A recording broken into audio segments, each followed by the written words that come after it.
ఇది ఒక గ్రామంలో నివసించే రైతు రామయ్య కథ. రామయ్య ఒక సాధారణ రైతు. అతనికి చిన్న పొలం మాత్రమే ఉంది, కాని తన పని పట్ల అతనికి ఎంతో ప్రేమ. ప్రతిరోజూ తెల్లవారితేనే లేచి పొలం దగ్గరకు వెళ్లి నేలలతో మాట్లాడేలా పనులు చేస్తాడు. వానలు తగ్గిన సంవత్సరాల్లో కూడా ఆశను వదలకుండా తక్కువ నీటితో సస్యాలను పెంచే మార్గాలు వెతుకుతాడు. ఒక సంవత్సరం గడ్డిగాని పంటగాని రావలేదు. గ్రామంలోని చాలామంది రైతులు తమ పొలాలను వదిలేశారు. కాని రామయ్య మాత్రం తన పొలాన్ని వదలలేదు. ఇంటి ముందు చిన్న పూలత్రుట పెంచి వాటిని అమ్ముతూ జీవనం సాగించాడు.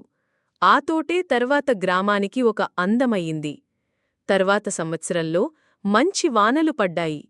రామయ్య బాగా పంట పండించాడు. తన విజయాన్ని తన కష్టానికి అంకితం చేశాడు.